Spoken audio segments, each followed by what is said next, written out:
Come on, Annie. Let's go to the movies.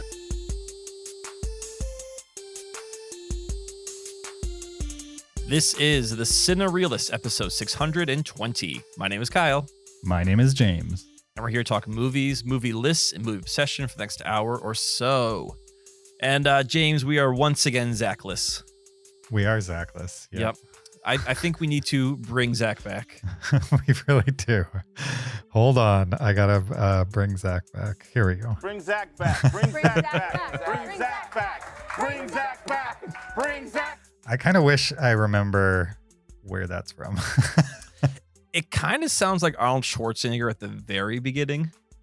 It's not. But it's definitely not him. Like, just that first bring Zach back is kind of has like the Austrian thing going on with it. Right. I wonder if it's maybe it was related to what's that TV show with the kids? Oh, Saved by the Bell? Saved by the Bell? Wasn't there a Zach on that? There was Zach Morris. Okay. But that doesn't sound like any of the main cast of Saved by the Bell. And I can't imagine who else would be chanting bring Zach back. Yeah. Because if you weren't like one of the main characters, you didn't have a speaking line in that show. Sure. Yeah, I don't know what it would have been. Obviously, I was probably watching something and somebody said it, and then I was like, "Oh, I should just grab it," because evidently it's not a famous thing. Anyway, I know Zach likes it, so if he listens, that's for you, Zach. Sure. Yeah, welcome to the podcast. This is episode 620. We're going to discuss a movie this week. A movie that's been talked about a lot here recently because it's got a bunch of Oscar nominations. How many Oscar nominations does The Zone of Interest have? I'm going to guess 5 off the top of my head. Good guess. It was 5. What do you think? Which ones? Best Picture. Okay. Best Adapted Screenplay. Mm-hmm. Correct. Best Director. Yes. Okay, now these are the 2 tough ones. Let's go Best Sound. Yeah, you're looking at it. No, I'm not. I'm really not looking at it. It was Best Sound. Okay, I need one more, correct? What's the last one?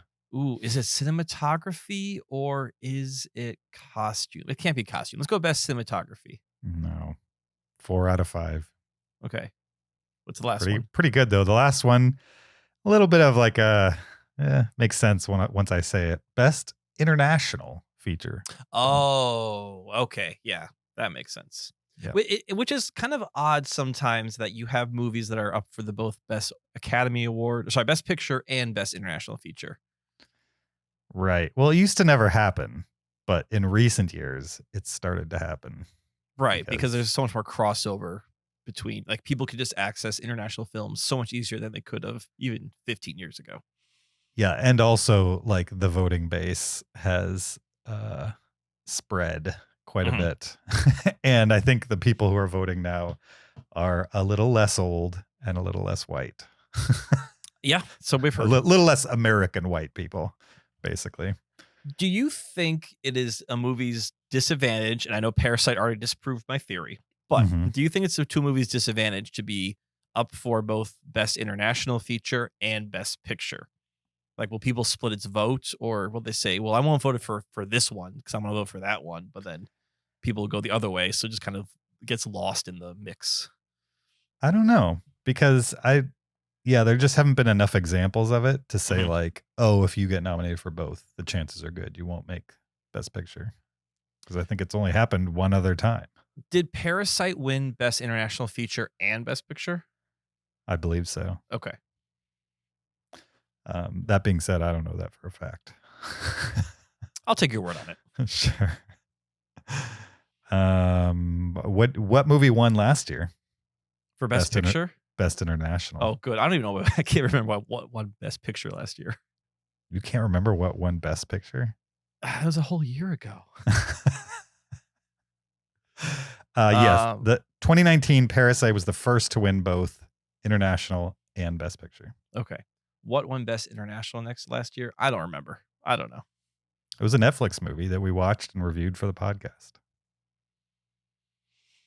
Does that help at all? No, I think my brain is so steeped in like what 2023 movies still. We spent so much time on that Sure. 2022 movies are just not Sure.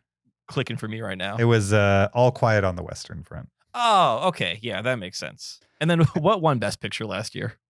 I can't believe you can't remember what movie. I Because really it's a movie you really love. I know. I really It's a rare year where like a movie you really love, a movie that just normally would not have won Best Picture. I mean, this movie has everything in it. Totally blanking. What won Best Picture last year? I mean, this movie has everything in it. Oh, Everything Ever All at Once, of course. Yes, Everything Everywhere All at Once last yeah, year. I don't know. Sometimes you just have these brain farts. I don't know. Sure. Just forget silly things. Last year, like Everything Everywhere All at Once winning is probably the first time in my lifetime that a movie that was my favorite of the year also won Best Picture.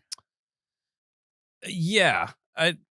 In recent years, I can't think of every single year if my favorite movie has or has not won, but definitely in recently, this is one of the more recent moments. I can't think of any of them because other than Lord of the Rings era, Yeah. my favorite movies are rarely nominated. Oh, because you're just a little out Right. there. Yeah. Well, like the top 5 or like whatever the nominations are probably movies I like, but they're just not my favorite movies of the year. They're the ones that make sense for the Academy to nominate type of thing.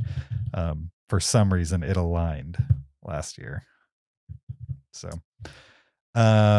speaking of Academy Award nominations, we really haven't talked about them. Probably next week. We'll probably do that next week. Do Oscar predictions next week. I thought we usually wait till a little closer. Are we do those now? I mean, when's the big old night? Hollywood's sexiest night. Sometime sexiest night?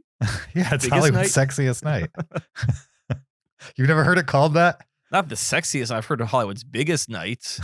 You've never heard it called Hollywood's sexiest I night? have never heard it called Hollywood's sexiest night. I'm going to Google that right now. What other night would be their sexiest night? I don't know. Some party that we don't get invited to. Hollywood's sexiest night. Okay. Yeah. Here, I'm going to hit enter. We're going to see what comes up on Google. All right. Videos. Those don't count. Oh, Hollywood's that's a dangerous hottest- thing to type. No.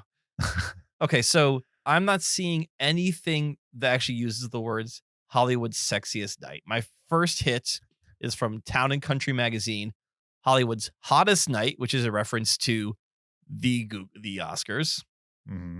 Then LAnightlife.com is Hollywood nightlife. And then you got a Facebook page, and then nightclubs, and then nightclubs, and then nightclubs, and then nightclubs. I know what the issue is. You got to turn your safe search off. I don't think safe search is the issue. I'm looking for the Oscars here. It's filtering everything with the word sexy in it. No, I actually have, I don't have filter explicit results turned on. I just have blur explicit images. Sure you don't. So we can go full off. Let's go full off. Let's just go to the wild, wild west of the internet. What comes up? No, exact same order of things. Yeah, I've never heard Hollywood's sexiest night, and I cannot find a single reference on the internet to Hollywood's sexiest night. Well, when I type it in, it comes up first thing. Really? Oscars. No. Really? No, I'm lying.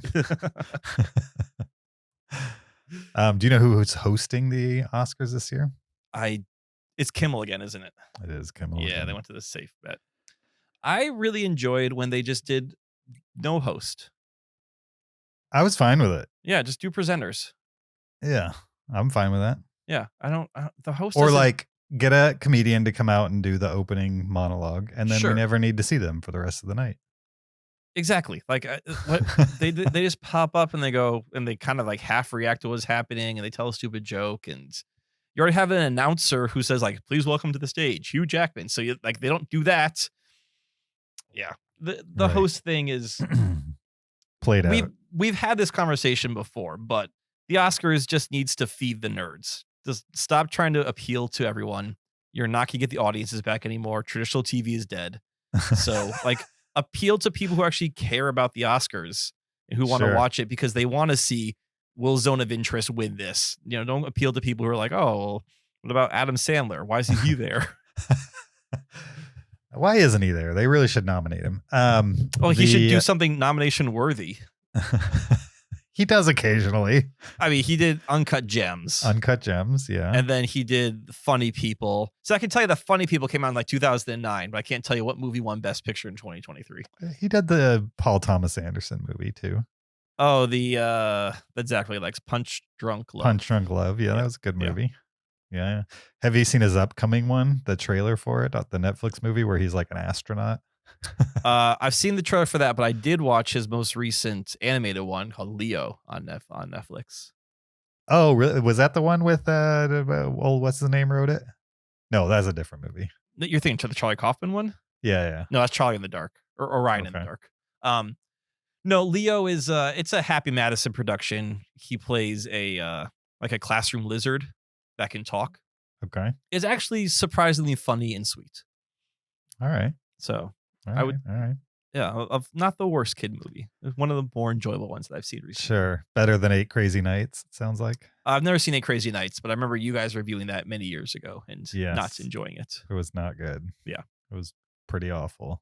It's kind of amazing that was released in a movie theater, to be honest. Is that a Hanukkah reference, 8 Crazy Nights? Yes. Okay, like his Hanukkah song. It's like a Christmas movie, but for Jewish people who celebrate it's a Hanukkah movie. Right. It's a Christmas that's movie. Like the whole point for of it. The other religion. I'm just saying they were like intentionally making that. I see. It's trying to be the genre of your traditional Christmas movie, but then at the same time, it was like a rated R animated movie. Oh, it was rated R, really? I don't know if it was rated R. Maybe hard PG-13. But it was not a family movie. I mean, if you have a 13-year-old, it's a family movie. Okay, but it's not like a traditional animated family movie. Not for like a 7-year-old. Okay. No. Yes. No. So yeah, welcome to the podcast. We're going to talk The Zone of Interest, which is up for 5 Academy Awards this year, including Best International Feature. Right. And was also, I believe, one of the few movies that was on all 3 of our regrets list when we made our top 20 lists for the end of the year. Yeah, it was a hard one to see until recently. Right. A regret being, for those that didn't listen to that episode, a movie that we wish we had seen before we made our list because we thought maybe there was a chance it could crack the top 20 at least. So yeah, I'd be curious to know if it made your top 20. Oh, we're definitely going to talk about whether it would have broken our top 20 when we're done talking about the movie. Love it. Sure. We didn't talk about it before, but we don't need spoilers on this, do we? I kind of want to talk spoiler-ish. But like the spoiler would be like what's not in the movie. Yeah. You know what I mean? I think I just want to talk some specific moments. Okay. Which aren't spoilers, but I think part of the appeal, part of the power of this movie is like you may know it's a Holocaust movie. That's not a question. But it's how it depicts the Holocaust that I think is unique. How are we ever going to talk about this movie without talking about that, Kyle? Well, I think it's like nothing left. No. I think we can talk about how it did, like the general howness, like the perspective is fine. Okay. But then maybe we could then have a quick spoiler section where we talk about some of the specifics that happen. Okay. Like I think the ending can be discussed without, and I don't want to spoil the ending, what happens. So that's why I want a spoiler section to say, the movie kind of ends this way. Again, it's a Holocaust movie, so there's not huge spoilers. It's more in the presentation that can be spoiled. All right. So listen past the end of the episode if you want a quick spoiler section on The Zone of Interest, a movie about the Holocaust in which you know how that ended. Again, spoiler in presentation, not spoiler in general themes and content. Sure. All right, so we're talking The Zone of Interest. We're also going to rank the filmography of director Jonathan Glazer, who directed The Zone of Interest. That should be a fairly short discussion because he's only directed 4 movies. Yeah. But we've seen all of them. We've seen his entire filmography. Mhm. As impressive as that is, 4 movies. Which is kind of wild because he's been making movies for 20 years. He comes at him pretty slow, I would say, compared to some. Well, but he's been throwing music videos in there also. That's true. Or is that, I guess that was more like the early 90s and 2000s. He do music videos. Yeah, definitely. Okay. Before we jump into all of that, we need to remind you there's a video version of this podcast on YouTube. Go check it out there. Search and watch while you listen. You could also follow us and support us on Patreon, patreon.com/Cinereelists. After this episode, we will be recording this week's Patreon after show episode. And the topic is Kyle finished The Curse. Mm-hmm. The TV show with Nathan Fielder and Emma Stone.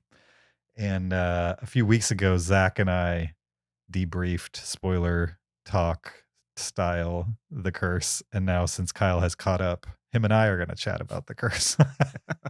We'll see what he thought about it. So if you're as obsessed with The Curse as some of us are, definitely go check that out. You could also leave us an Apple Podcast review, 5 stars only. We'd appreciate that. And also send us an email to heyguys@cinereelists.com, REEL with an S on the end. Send a comment, a question, a list suggestion, a movie suggestion. I saw somebody the other day sent us a game suggestion too. Maybe we'll do that next week as well. That'd be fun. Maybe. All right. With all that being said, let's get in to the zone of interest right after this clip. Das ist ja wunderschön. Ja, die Azaleen da. Hier gibt es auch Gemüse. Bisschen Kräuter, auch Rosmarin. Hier ist rote Beete. Das ist Fenchel. Die Sonnenblumen. Ja. Und hier ist der Kohlrabi. Die Kinder essen wahnsinnig viel Kohlrabi. Die herrliche Zeit, die wir im gastlichen Hause als Verliebten wird immer mit zu unseren schönsten Urlaubserinnerungen gehören. Im Osten steht unser Morgen. Herzlichen Dank für eure nationalsozialistische Gastfreundschaft.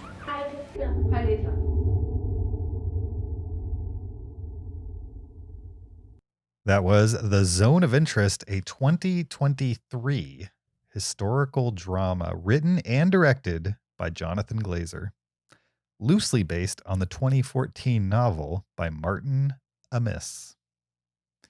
This movie stars Christian Friedel and Sandra Hüller, amongst others. The official IMDb plot synopsis for The Zone of Interest is Let's start this one over. Auschwitz Commandant Rudolf Haas and his wife Hedwig strive to build a dream life for their family in a house and garden beside the camp. I guess you'd have to know that what camp means. I mean, or know the name Auschwitz. Right. It refers to Auschwitz. So it assumes that you then can figure out that they're referring to the Auschwitz camp. Sure. Yeah. Is camp for some capitalized? reason, whenever I see the word camp, it's just not the same thing as when you put the other word before camp. Concentration. Yeah. Right. Yeah. Like there's a difference between a camp and a concentration camp in my mind. But maybe they're trying to soften the language of the plot here just to make it like kind of from the perspective of the people there in the movie who probably consider it a camp. Yeah, I think we can talk about those people Mm-hmm. and sort of how they view their role in all of this. Sure.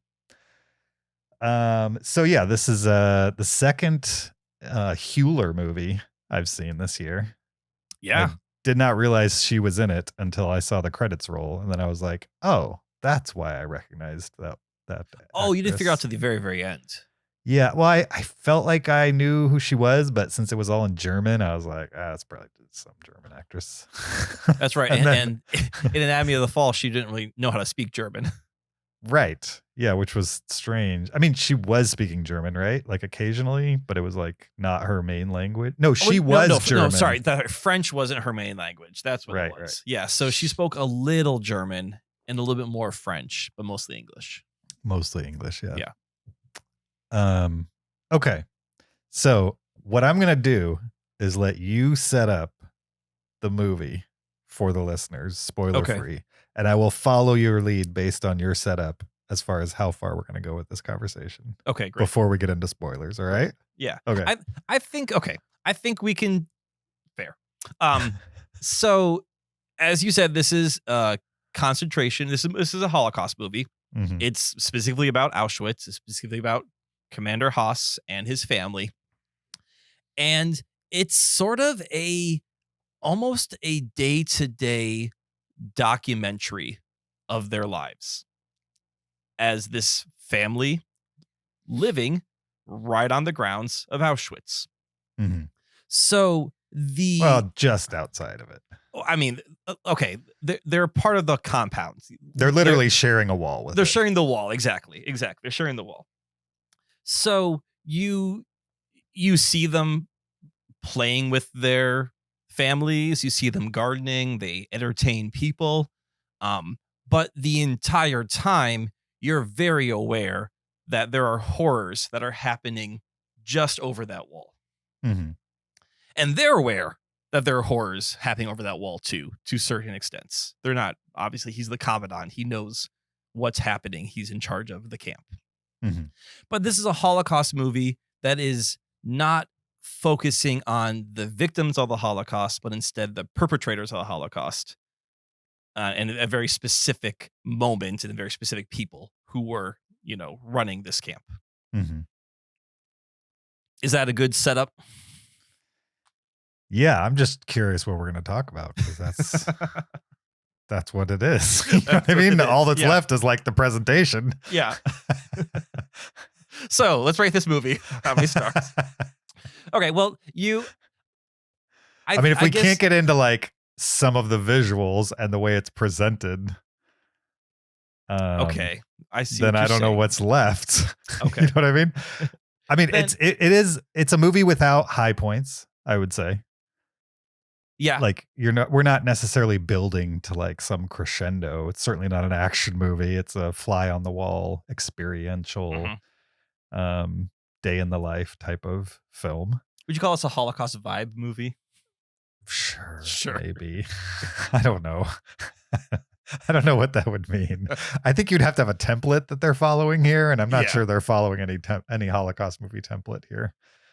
Which is probably why it's gotten some recognition, is because it's very different than the approach when telling a story around this time period in these locations. I found it interesting just how plainly it was presented through most of it. There's certainly moments where it's not presented plainly that we'll get into in spoilers, I'm sure. But for the most part, the vast majority of it, not only is it filmed and presented in a fairly plain way visually. I think the audio is not normal for sure, but visually seemed pretty,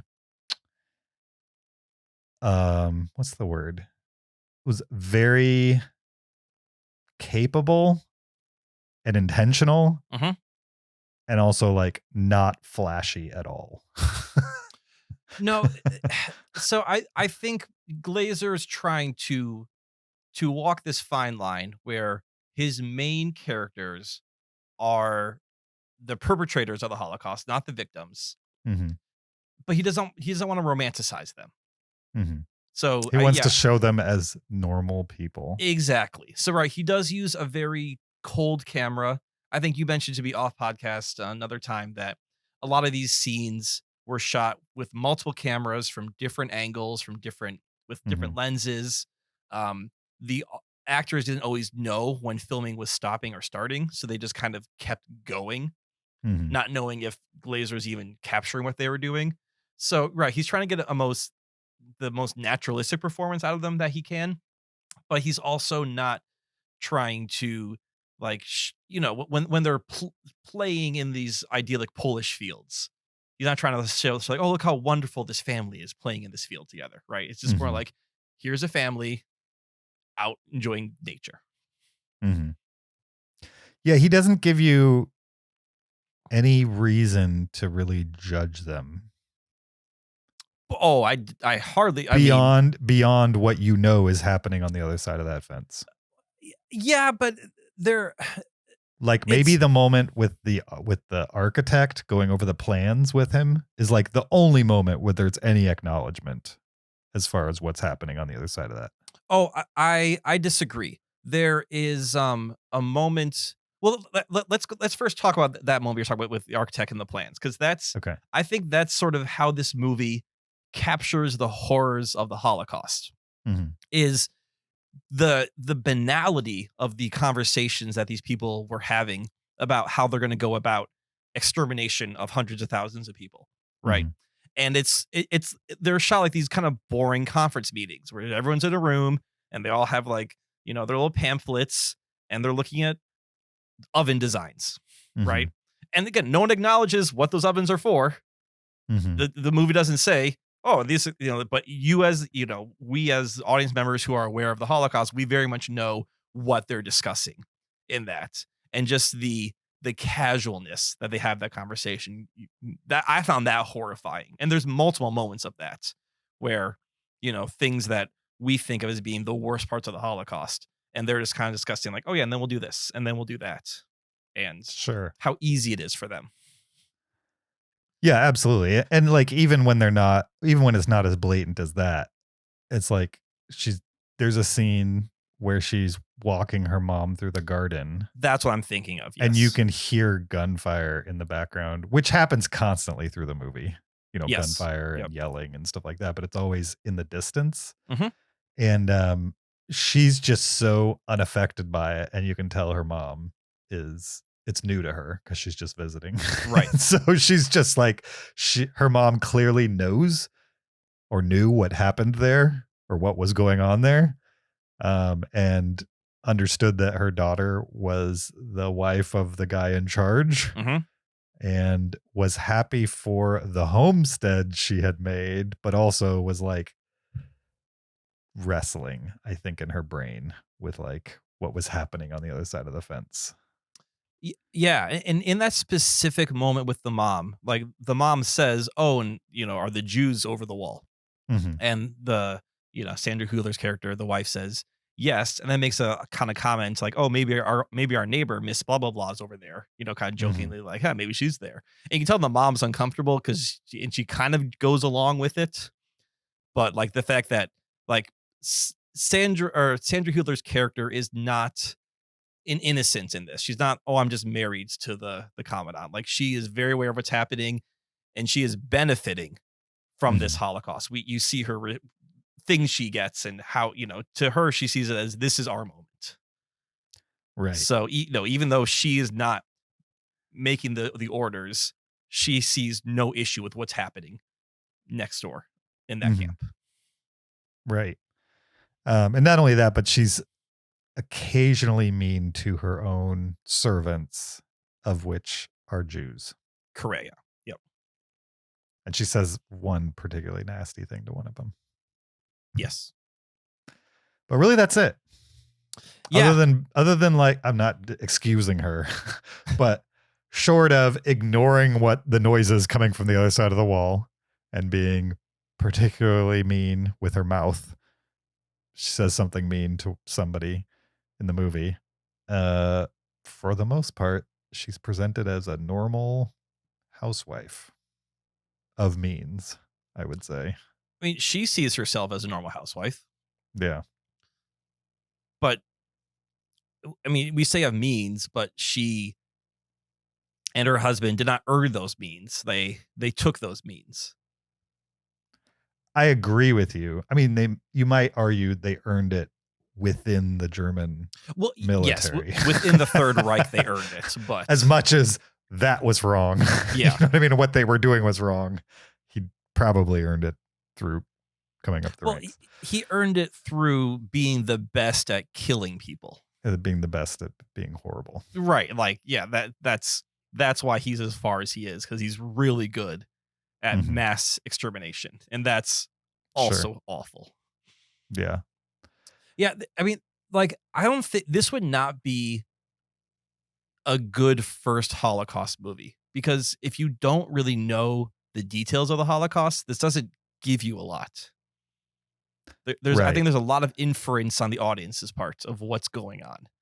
Absolutely. I mean, if you had no basis for what was going on the other side of the fence, then it'd be real easy to miss a lot of the subtext going on here. Yep. For sure. Yeah.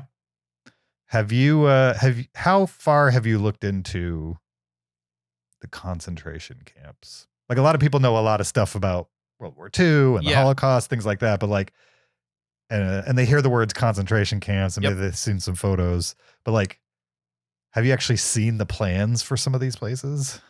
I've been to one. Okay. I have as well. Which one did you go to? I went to Dachau. Okay. I went to Auschwitz. Oh, you went to Auschwitz. So, all right. Yeah.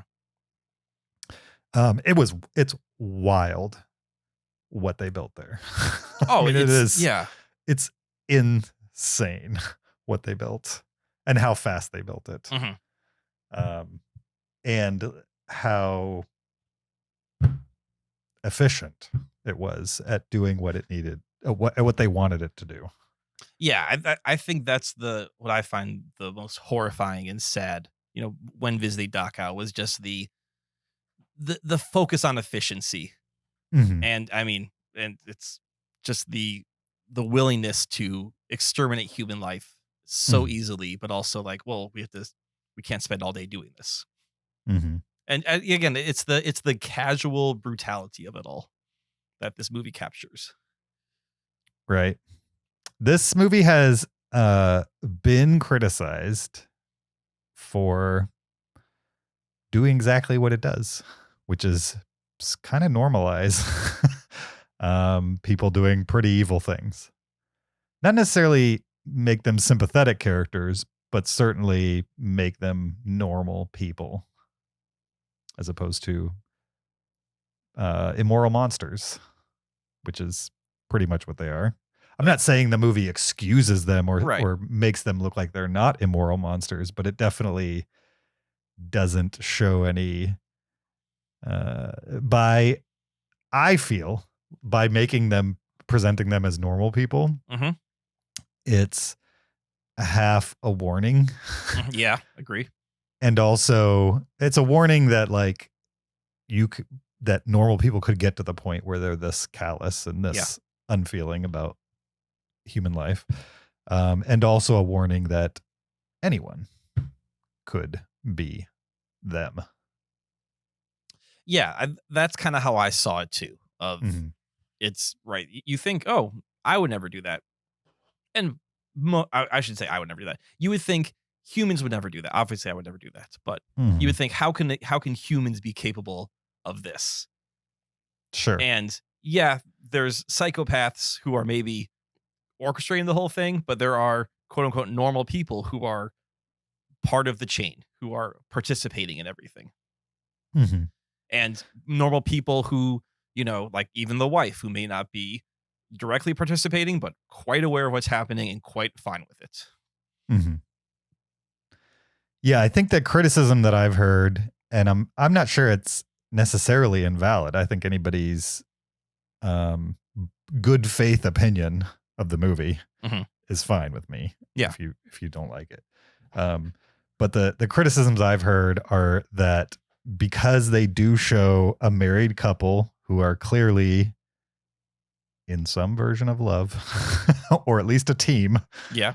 And they have pressures and arguments, and they're presented like normal people. You know what I mean? And so at some point, does it cross the line of like making them sympathetic on some level? Not necessarily because of what they're doing, but because of what they're told to do. And not even related to what they're told to do over the other side of the fence. Only what they're told to do as far as like, a plot point in the movie at some point. We'll talk about it, spoilers, Yep, but yep. the military gives him an order that he doesn't want to do, having nothing to do with what's going on at the concentration camp. Yeah, I don't know. Your thoughts on that? Yeah, I think that's kind of the point of the movie is the banality and how the focus is this married couple and they have arguments and they have a dream and they want to build a life for their kids, and you're like, oh yeah, on paper that sounds great. Isn't that what everyone wants, to like have a nice house and have a future for their kids and to be successful at work? So on the one hand, yes, but that work is the Holocaust. So it's, again, that's what I found horrifying, was what we view now as a terrible and grave situation in human history. They just saw as a day at the office. And if I do this efficiently, I'll get a raise at work and the boss will notice me. Yeah. Another scene I liked that I don't think is spoiler, but you can stop me. Sure. If you do think it is you don't get to spend too much time with the kids without the parents on the screen at the same time. But there is one moment where the two kids are playing in the garden and the older brother locks the little brother in the sunroom. And in that moment, I felt like, what a little psychopath. Yeah. But then at the same he locked his brother in a sunroom. It's not crazy. Yeah, like that's kind of older brother, younger brother behavior. It's totally normal. Yeah. Not psychopath stuff. You know what I mean? It's if he had like left him in there and told everybody he had run away, or you know what I mean? Or like taken it farther, but by what we're given in the movie, he just was screwing around with him and locked him in there and then let him out. Not psychopath at all. Unless it's in the context of what's going on the other side of the wall. And you really wonder how aware are the kids of what's happening and where they live and what their father does. Sure. Well, I think there's a better chance that the people at this location knew on some level the scale of what was happening on the other side of the wall. But from what I understand, this is not excusing them, but the bulk of the German population didn't truly know the scale until after everything was done. So you wonder, like, the young kids, clearly there's gunfire, there's screaming, something's going on over there. Something's probably been explained to them roughly what's happening over there. But I'm not sure they would know the worst of it. Yeah. I mean, I'll say this movie a couple times got me emotional without ever actually showing me anything. Sure. And I thought that was pretty effective if it could evoke emotion just through the looks on people's faces, through sounds we're hearing. Yeah, I mean, I was emotional when the mother visited. Because she was having a hard time accepting what was going on, I would say. Although we didn't get to spend much time with her. And then whenever they would show a furnace out the window, I was like, that's just a hard visual. Yeah, it is. Yeah. It's a tough visual. Especially if you've ruminated or certainly been there. Yes. Because when I was there, it was a museum. You know what I mean? It's like spotless. Yes. In Dachau, a lot of, like, I think all the dorms were torn down. They rebuilt one and they left the foundation for the rest of them. So you saw how many there were, but they only had one of them rebuilt. But then the chambers, a lot of the other places where the murder happens were still there.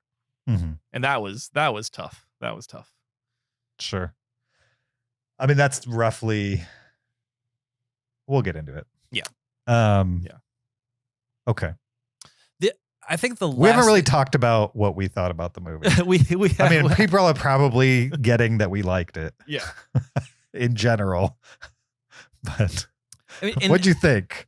Was it effective for you? Yeah. Oh, yes. So I thought I thought it was effective. Like I mentioned before, I got emotional several times throughout the movie.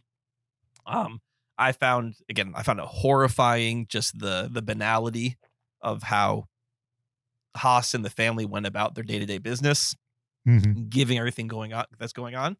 I mean, we haven't talked a ton about Jonathan Glazer as a filmmaker, but I mean, again, that neutral camera was interesting, and there were some weird moments. Like there were those scenes with the girl at night, which we can talk about in spoilers.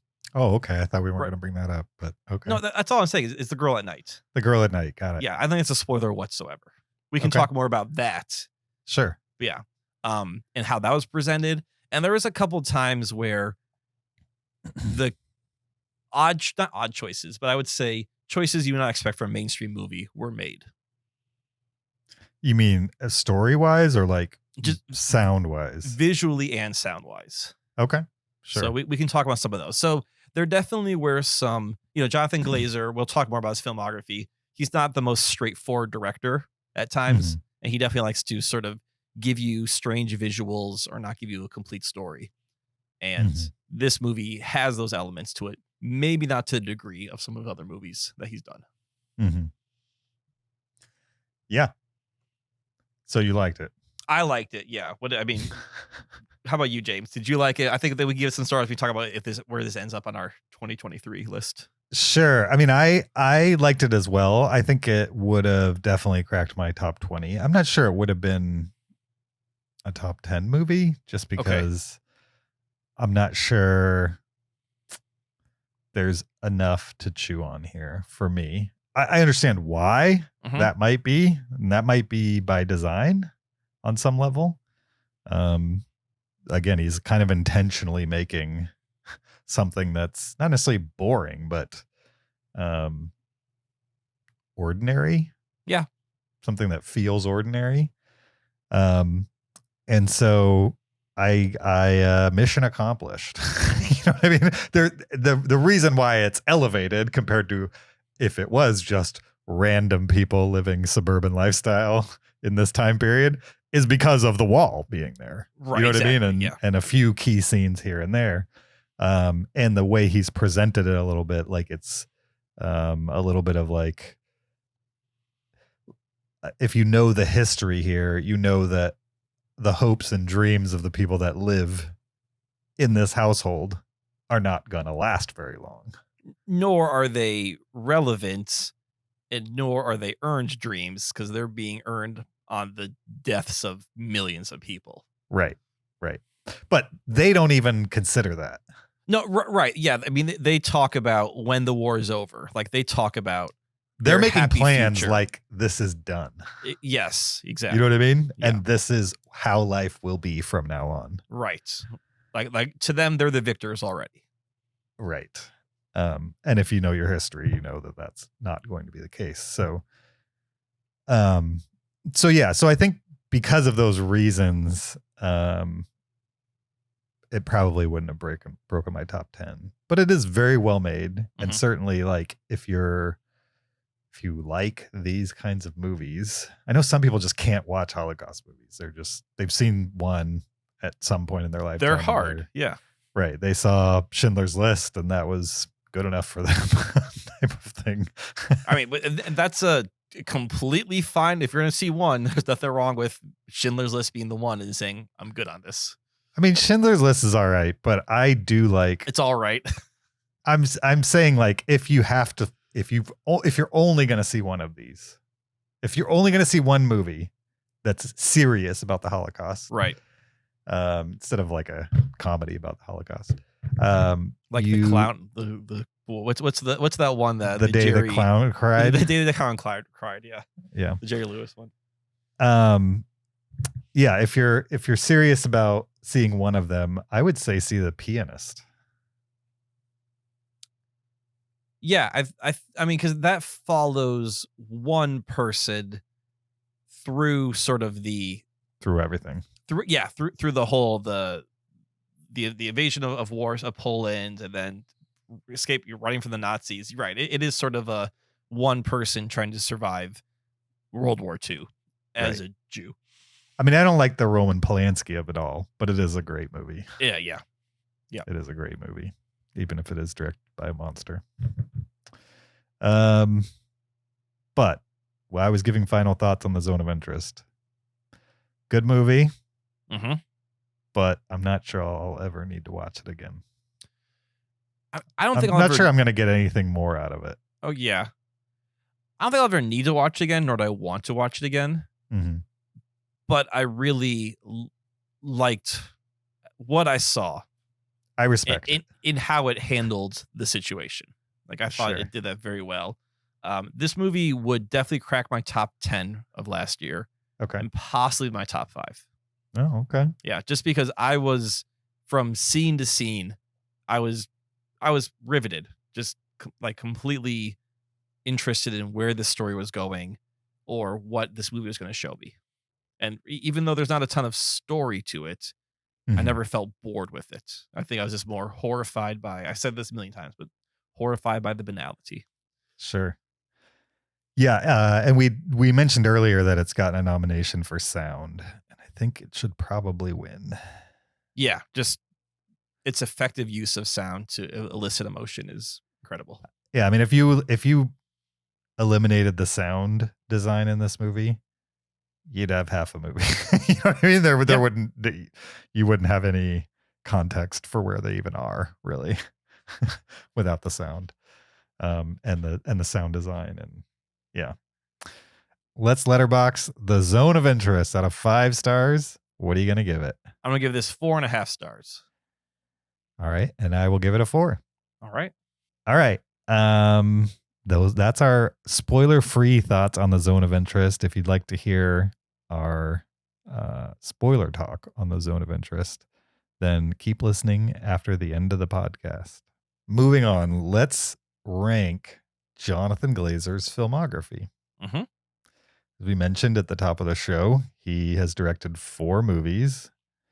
I would just list them off, but it seems like a spoiler, so maybe we'll just run. Should we bounce back and forth on this one? Yeah, let's bounce back and forth, and then maybe we can each give a quick, like, couple minute take on each movie. Minus Zone of Interest, which we just discussed in length. Sure. Why don't we, instead of that, let's talk about them in order and then just say where they are on our lists. Okay, let's do that. Let's talk about each one in order. I like that. I'm fine with that. So the first movie he made, all the way back in what year? 2001? 2000? 2000. Okay. Supposedly played at TIFF in 2000, released in the US 2001. The movie is Sexy Beast. Yes. Which is described as a black comedy crime film and also happens to be one of your favorite movies of all time, right? It is a top 100 movie for me. It's somewhere in the lower 50. I can't tell you the exact number off the top of my head. Meaning like 55 to 60 or like? Sorry, no, meaning 51 to 100. Gotcha. Okay. All right. Well, that's the area I reserve for like Tron Legacy, but if you got to put Sexy Beast there, it's fine with me. Yeah, Tron Legacy is your Sexy Beast. For sure. What do you love about Sexy Beast? I'm assuming, well, first of all, Sexy Beast is my 4th favorite Jonathan Glazer film. Oh, it's your number 4. It's my number 4. I'm assuming it's your number 1? It is my number 1. Yes. Okay. It is my number 1. So I remember seeing Sexy Beast around when it came out on DVD. Somehow my parents heard about this movie, and I was still living at home at this time, and they rented it. And I had just never quite seen a movie like this before. Just to quickly surmise it, it stars, is it Ray Winstone, I believe? Ray Winstone? Ooh, did he pass away recently? Or just, no, maybe not. Someone else passed away. Ray Winstone plays a retired British gangster. I think he was a heist man living in the Mediterranean. You know, he's sort of just baking in the sun, living in his mansion. And Ben Kingsley, who plays one of his other former partners in crime from his past, shows up for One Last Job. So it's a One Last Job movie. However, it's so much less about the job and so much more about Ben Kingsley and how he's this awful force of evil chaos from Ray Winston's past. And like every time Ben Kingsley is on screen in this movie, he says the worst thing. He does the worst thing. He's a terrible person. And it's such an amazing performance from him that I was just enthralled every time he was on screen. On top of that, there is some Jonathan Glazer weirdness going on in this movie. Do you remember the giant boulder rolling down the mountain into the pool? Right. There's the rabbit. That's all I'm going to say. Sure. The desert scene with the rabbit. I'm going to say it's more Donnie Darko-ish. Well, there's two scenes with a rabbit. Okay, there's one where where a guy is trying to shoot a rabbit. Okay. And then there's also a dream sequence with a Donnie Darko-esque black rabbit. Okay, I was thinking more of that one. Yeah. So yeah, I was rewatching it. I'm only like halfway through. There might be more rabbits in the movie. Okay. But those are the two those are the two I remember. I've seen on rewatch. Yeah. Literally right before we recorded. So yeah, for the record, Ray Winstone alive and kicking. Okay, there's a different guy who passed away. Oh, the guy who played the Punisher in Punisher Warzone. Right. That's another Ray. Is he a Ray also? I believe he's a Ray. He just passed away. Okay. Ray Stevenson. You're gonna look it up. Anyway, so that doesn't sound right.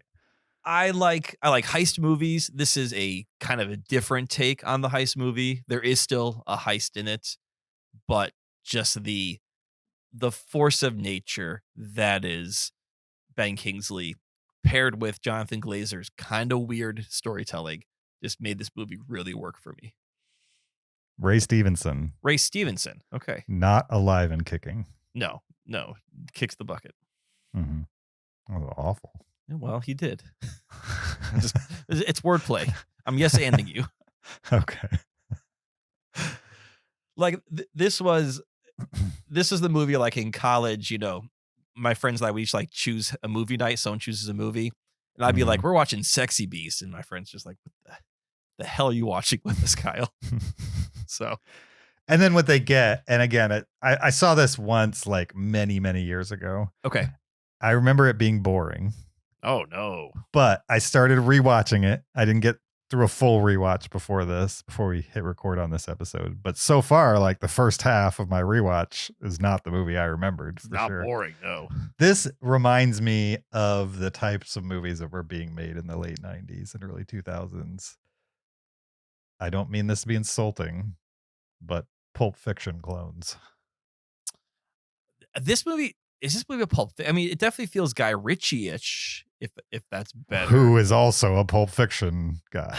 Yeah, but this movie's not. I mean, this movie has a clear narrative. Like it's not a bunch of different stories going on. No, but it's crime. It's fast talking. Okay. It's profane. Yeah. It's crime. You know what I mean? It's like flashy, small story, I would say, or like one location. It goes a little bit out of the location, but for the most part, it's taking place at a villa in Spain, something like that. Yeah, Spain. It's somewhere in the Mediterranean. I can't remember exactly where. Right. But I mean, you don't think this movie's... I'm not slamming it. I mean, I like Lock, Stock, and Two Smoking Barrels and 2 Days in the Valley and a lot of other movies that people would consider the result of Pulp Fiction. You know what I mean? Yeah. But you don't think this movie's elevated by Ray Winstone, by Ben Kingsley, by Jonathan Glazer? Because you're right. There were a dime a dozen of these fast talking heist movies, and so many of them we do not talk about anymore. But Sexy Beast, I think, has stood the test of time. Yeah, I mean, I want to finish my rewatch before I give it that stamp for sure. But I think it was even elevated at the time. Like I'm seeing on Wikipedia that Ben Kingsley got an Oscar nomination for Best Supporting Actor. So I'm not saying that's the mark of excellence always, but it seems that there was more to this than just Pulp Fiction clone. Yep. Clearly. And even in my, half of the movie rewatch, I could tell that there was a Jonathan Glazer behind this. You know what I mean? Like there's stuff. There's also stuff we haven't seen since, I would say, this movie. You know what I mean?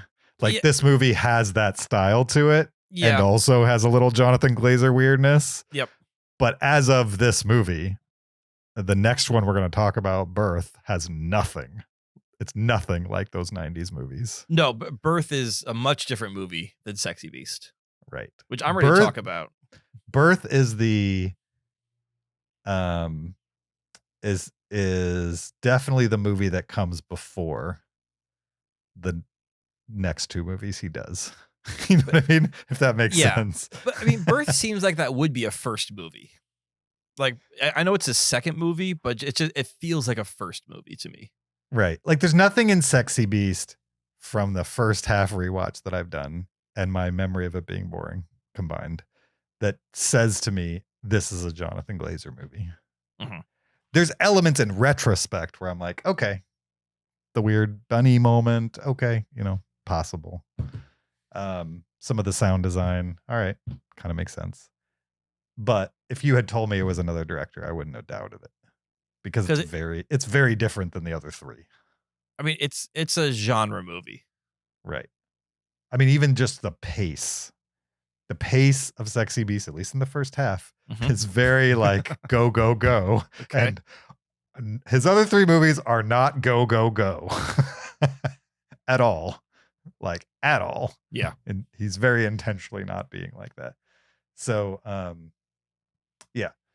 But I will say that I liked what I saw in my half of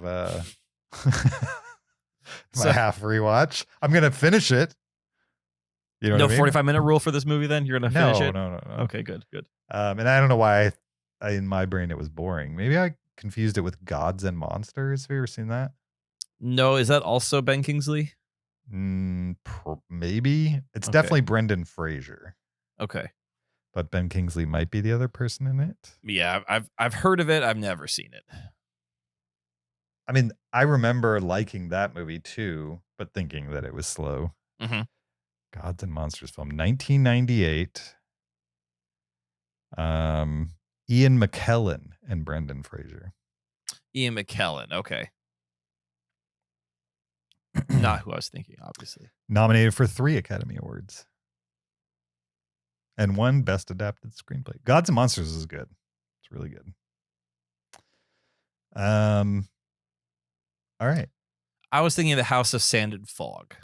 That's the Ben Kingsley movie I was thinking. Oh, yeah. That's another really good, really slow, boring movie that I'll never watch again. That was also really good. Okay, maybe I won't watch it then. If it's really slow, really boring, but really good, that could be tough. Actually, that's one of the most depressing movies I've ever seen. Really? It's literally about a woman that's depressed. Oh, okay. House of Sand and Fog is like this woman who's depressed, stopped opening her mail, loses her house because she didn't get any of the notices because she just was so depressed she couldn't open her mail. And then Ben Kingsley buys her house on auction and then shows up and is like, this is my house now, you need to move out. And she's like, I'm not moving out. And so he has an emotional hard time with evicting this woman from her house. And she has good reason to be depressed. I won't spoil that for you, but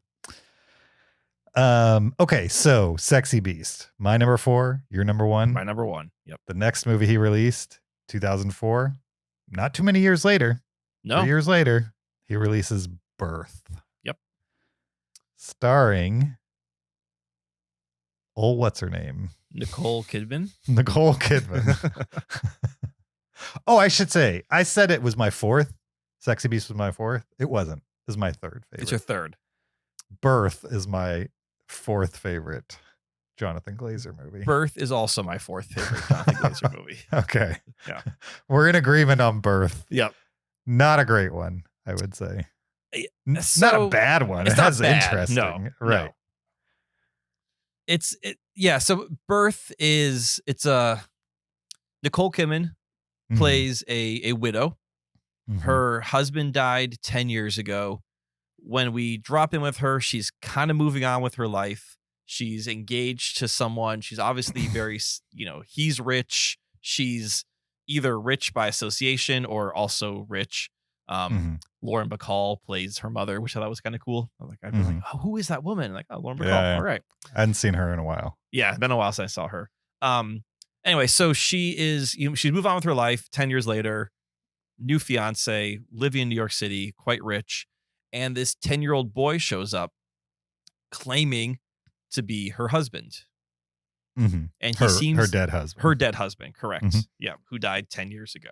And he seems to know all these things about her and their relationship that he shouldn't know, that just some random stranger wouldn't be able to figure out. And Nicole Kidman starts to question, maybe this really is my dead husband, and starts to essentially fall in love with a 10-year-old boy is probably the best way to put it. Sure. That she thinks is her husband. Yeah, it doesn't say is it reincarnated, is the soul pass on? It's not explained. The boy can't explain it. The Nobody boy can't can explain it. Exactly. Right. And yeah, this movie is quiet. It's definitely a drama. The soundtrack is odd to this movie. This is the first one where I was like, yep, this is a Jonathan Glazer soundtrack. Right. It's kind of this moving melody is playing throughout the entire thing, where it's I don't want to say it's dreamlike. That's an overused word, but it does give it this somewhat otherworldliness just because of this kind of odd melody, this music that's constantly playing throughout. But it's very much Nicole Kidman wrestling with what's in front of her and what she wants versus what she should do. I mean, that's the question the movie is asking of the characters, of the audience. There's a little bit of a mystery as to why this kid is her dead husband. You know Correct, what I mean? yeah, And like how that happened and why it's happening and these types of, at least those are the questions I was asking while I was watching the movie. Same. Yes. Also, there's a scene in here that where Nicole Kidman's character and a 10-year-old boy are in the tub together naked. Yeah. Where I was like, okay, I remember this movie because there was a lot of controversy surrounding this movie when it came out. Like it was not, a lot of people didn't like this movie. But so I was unaware of this controversy. Later on Wikipedia or IMDb somewhere I read that, people were offended by this movie. I think I wonder if it's one of those things where no one saw it and they just heard this is the movie where Nicole Kidman and a 10-year-old are naked in a tub together, and people just went to the worst place. Sure. Whereas, I mean, this movie, yes, you don't see anything. Like it's shot tastefully. Obviously, it's a 10-year-old boy, so they're not going to show you anything anyway. But they're not showing you anything on the boy, nor did they really get explicit with Nicole Kidman. No, but they're definitely showing a lot of skin from Nicole. No, they're definitely imply that they're both naked in this tub together. Right. But it's okay. Can you have had that movie without that scene? I think it's trying to show that this boy that she really doesn't see him as a boy, nor does this boy see himself as a boy. Like Sure. This boy sees himself as I am this man. Right. And as this man who loves this woman, this is what I do. Sure. Right. She does not invite him into the tub. She also doesn't scream and tell him to get out. Doesn't stop him. That's a very good point. It's a very good point. Which you would imagine would happen. Yeah. If a 10-year-old boy was not your own son. Not that you would encourage it otherwise, but at least if you were related, Yeah. there would be some gray area here, maybe. I understand why people might be upset about this. I'm not sure like screaming from the hills was necessary like they were doing at the time. Maybe just don't go see it if you care that much. But I didn't remember what this movie was about until we were like 20 minutes in, and I was like, okay, now I remember this movie was this fairly movie. controversial at Yeah. the time. Huh. Yeah. And we got to talk spoilers on this one. I mean, come on. Okay, let's do it right now. So this yeah, right. This movie's from 2004. Yep. It's called Birth. If you want to skip the next 5 minutes, do that, because we're going to talk about the ending of Birth. So you've been warned. Okay, so the ending of Birth, you find out that this kid found some letters from the guy's mistress, from the dead husband's mistress, essentially. These are love letters Mm-hmm. that the wife sent to the husband when he was alive. Mm-hmm. The husband was having an affair with Anne Hesh. Who I just kept thinking, who is that woman? Sure. It was Anne Hesh, who seemed to be a friend. Sure. And to show the way the husband showed Anne Hesh that he actually loved her was by giving her the love letters unopened, as a way of saying, like, I don't care what my wife has to say. I love you. So here are all her love letters. Do with them what you shall. Sure. And the boy finds these love letters and then decides to impersonate the husband. Right. That's but how I think he is convinced he is the husband. So okay, so that's what I wasn't sure about. Was he just a sociopath who was There's like, a lot of wouldn't this unanswered, be fun? Or right. do you think like he read these letters and then convinced himself that he was this person? I think he definitely convinced himself. I don't think he was playing a joke, because there's too much at the end that's like very serious, and the character comes to a revelation of like, oh wait, I can't be this guy person, the husband, because if I was the husband, I wouldn't. He's also, in his own 10-year-old way, decided that he actually loves the character played by Nicole Kidman. So he comes to the conclusion that he couldn't possibly be the husband because the husband was cheating on her. Yeah. So he clearly didn't love her, and he does. But also, how does the kid know where to go in the park? That wasn't in the letter. The guy died under the bridge in the park. I see. You know what I mean? There's a couple things in here that aren't adding up to the letters explain this. Okay, I'm gonna make a couple leaps. Okay. One, the boy did live in that building, or at least his father lived there. Mm-hmm. Right. So makes I think sense. This wasn't an otherworldly thing. He literally found these notes. And we see him follow Anne Hesh, right? She goes to the party. She has this package. She says, whatever. She makes an excuse not to go to the party. And then we see the boy, who's just kind of like waiting in the lobby, follows her where she goes to the park and buries something. Mm-hmm. Right. We don't know what she buried. We don't know that he dug it up, but it does at least give us a little bit there. So yeah, he lives in the building. I'm sure he kind of is aware of this family. They're rich. They're well to do. As for where he died, I mean, I'm sure that was somewhat public knowledge. So he may have just known, like, oh yeah, remember the guy who lived in our building? He died. I remember he died at that bridge over there. Right, but he told her, meet me in the park, you know where.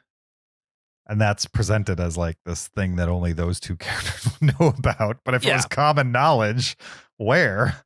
Well, I mean, it was. Yeah, that I don't know. It felt loose, I would say. I agree. I'm inferring how he could have known. Right. But you're right. At no point there's no letter saying I'm going to die in the park.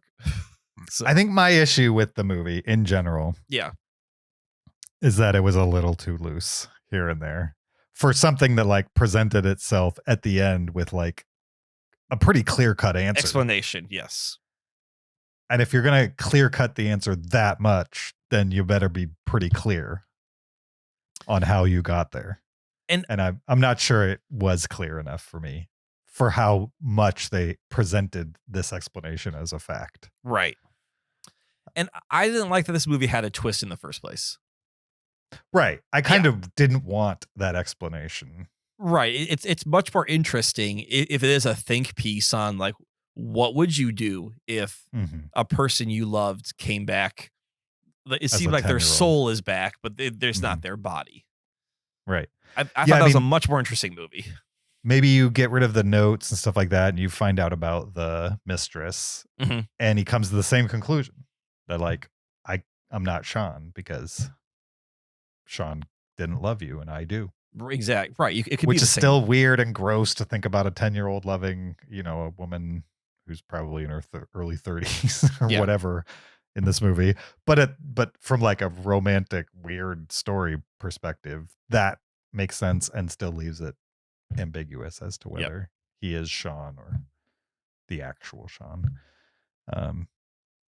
But I think this is the first one compared to Sexy Beast where I'm like, the intentionality of the shooting style and some of the sound design mixed with the sound score-ish sound design type stuff, you're really starting to see those shades from Jonathan Glazer. Yes, I agree. Yep. In this.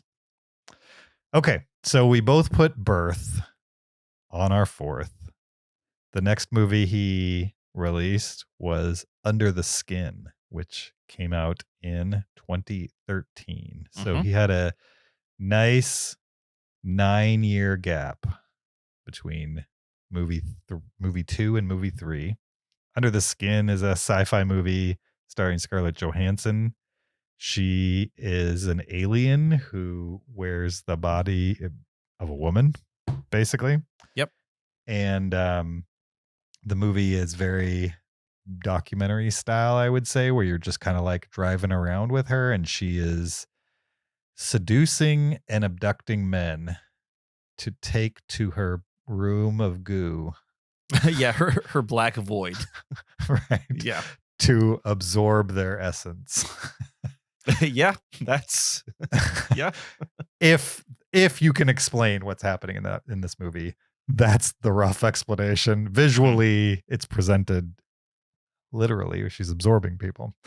And it's a weird movie. It's it's maybe the weirdest Scarlett Johansson movie I can think of. It's one of the weirder movies I can think of in general. Oh, in general. I mean, by far the weirdest Scarlett Johansson movie, but just to summarize as you just did is like, that's a pretty weird both premise, presentation, like how it's shot documentary style was literally Scarlett Johansson was in a wig in a van with hidden cameras. And she was, I think it was in Scotland, correct? Something like that. Yeah. And she was driving around small towns in Scotland, picking up men, and they would get in the car with her and they would have conversations. Yeah. They was filmed Borat style where the men that she was picking up didn't know that the movie was being filmed, didn't know she was Scarlett Johansson. Didn't recognize her exactly. Right. Yeah. She's in a wig and just not made up the way you'd imagine. Plus, who would think she's driving around in a van? In a van in your small town in Scotland. Right. Yeah. And so they did this, and the men where they got the best footage out of, they kept in the movie and then hired them to do the scenes in the void after the fact. Correct. The men in the movie were eventually aware that they're going to be in the movie. Right. So well, I think they were asked and then paid. Well, that's what I'm trying to say. Like in Borat, people did not know they were going to be in a movie, right? They really, or I guess they didn't know they were going to be in a comedy. They thought they were being in like a documentary. I mean, sometimes, sure. Sometimes, like when he's hanging out with the frat guys in the first Borat. I mean, he obviously has a camera with him, so he's like, "Oh yeah, I'm making a documentary about America. Let's party." Right, but when he stays at the cabin in Borat 2, those people didn't know they were in a documentary. True. Good. Okay. Good point. Anyway, eventually, right, these guys who she picks up are made aware this is a movie. We're gonna pay you. Come get naked in our goo room. Right. With Scarlett Johansson. With Scarlett Johansson watching you. Exactly. With the exception of the last guy, the guy who is disfigured. Yes. On some level. And my understanding is that he was paid from the beginning. He was not a pickup Like Right. he was an actor hired for that role from the beginning. So Right. Yeah. And then but there spoilers. So I guess spoilers Sure. for Under the Skin. Sure. And then there's an ending to this movie, I would say. So I don't know how to say it without spoiling it. this movie, we're just not gonna say it. We're just not gonna say it. This movie, We're just gonna say there's an ending. There's an ending, and both you and I know what the ending is, and people who've seen the movie know what the ending is also. Right. And the people that haven't seen it, who are up for a weird movie, should see it because there's an ending. There's an ending, and it's a weird ending. Right. So this movie just fell out my top 100 when we redid our top 600. I think this was at 100 and a couple things entered, so it just fell out. So this is my second favorite Jonathan Glazer movie, and I was on board for this movie for its weirdness. You know, both the documentary style, the goo room. I thought the goo room was such an effective and odd visual that I really liked. There's scenes where she's like, I think when she arrives at Earth, she's on a beach and she's watching a family and there's a kid involved. Do you remember what I'm talking about? And she's completely cold to the child. Exactly. And I thought like those were both powerful scenes and gave me so much information about this character. And then the ending happens, and the ending is sort of in a different place, correct? And I think the ending is so well done. I think the ending is a commentary on men, without going too much deeper into it. And I really think that the ending sort of drove home the point of this movie. Because you do wonder, like, okay, but this movie's about an alien who's absorbing men in the goo room. Like, what's this movie about? And I think that ending tells you this is what this movie's about. Yeah. Yeah. That's a good one. It's my favorite Jonathan Glazer movie. This is your number one. Yeah. Okay. What? How about you? I mean, it sounds like you're high on it too. It used to be in your top 100. It's my number two. Okay. Yeah. Zone of Interest took the number one spot. Huh? No, Sexy Beast took my number one spot. Oh, right. Sexy Beast. Yeah. So now that we've gone through three movies, how does your list go? So then my number 4 is Birth. Okay. My number 3 is Zone of Interest. My number 2 is Under the Skid, and my number 1 is Sexy Beast. Gotcha. Well, I would put Zone of Interest at number 2. Okay. And Under the Skin at number 1. Under the Skin is my 287th favorite movie of all time. Oh, wow. Just one below Ace Ventura: Pet Detective. I mean, they really are the same movie. They're so similar. They're so of course similar, they're one away. Yeah, especially when Scarlett Johansson shouts "Laces Out" in the goo room. That really, absolutely, yeah, 100%. Yeah, I really love Under the Skin, but the movie that he just made is pretty good too. Yeah, and that's his 4th and most recent film, The Zone of Interest. I will say that like there is a 1, 2, and 3 for me are pretty close together. I mean, obviously 1 and 2 are, 1 was both win the top 100 at one point. 3 won't be a top 100 obviously, but it's gonna be up there. And then there's a bit of a gap to Birth. Yeah, I think Birth is like too like, I don't know, too quiet, conventional kind of in a weird way. Conventional thriller. I wouldn't call it a thriller. There's not enough to like latch onto. Yeah, with that movie, and it's just too weird. I don't want to watch a 10-year-old boy be obsessed with Nicole Kidman and then have her return the affection. It's just weird. It's weird. But I don't know. I did think Nicole Kidman her performance is great. Like she sold it. Sure. Yeah. I don't have a problem with Nicole Kidman. I don't have a problem with anybody that made the movie. I'm just, maybe we tell a different movie. Okay. Maybe the premise is just right. A little weird. And also like the execution of that ending. Well, we won't go back into it again because, we don't want to do another spoiler alert, but I didn't like the execution of the ending. I think it cut the legs out from underneath the mystery that they presented. So agree. All right. Cool. Well, that was the 4 films of Jonathan Glazer ranked. Hopefully you enjoyed that. If you haven't seen his movies, you should check him out. He's an interesting filmmaker who doesn't really release much very often. I mean, Under the Skin, what year did we say for that? 2013. So it took him 10 years to make Zone of Interest.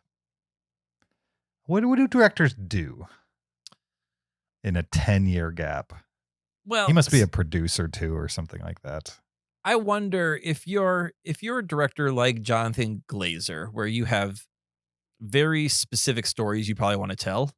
Mm-hmm. I think a lot of your time is spent like, I don't say obsessing, but like your time is spent, I want to make this movie, and here are all the things I need to do to make it happen.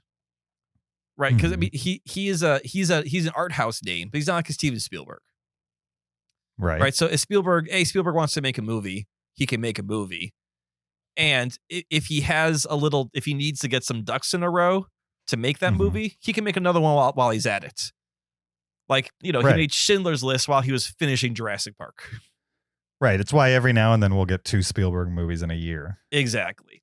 And someone like Glazer, he's definitely a respected director, but he's not a blockbuster director. Mm-hmm. So I'm sure there's people who want to work with him, but he probably has to do a little bit more legwork to secure funding, to secure the actors he wants, to get the story that he wants. Mm-hmm. So I'm guessing it's just more, they just have to do more work when you're not a huge name. No, I understand that. I just don't understand what a director who doesn't make a movie for 10 years does to survive. You know what I mean? I'm looking at he made a couple short films in that time period, but nobody's paying you to make short films. Maybe he got grants for those short films, possibly. And then he stopped making music videos in 2009. So he wasn't making music videos those 10 years.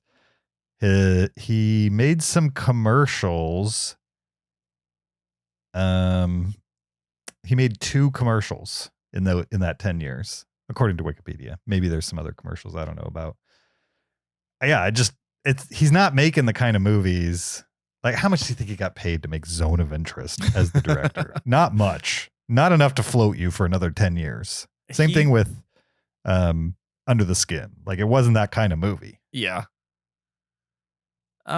Maybe he's living off of those Under the Skin residuals. Yeah. It's a great question. I mean, I'm looking at, commercials. Oh, you're right. No, commercials. Yes, I see just the 2. I'm just curious.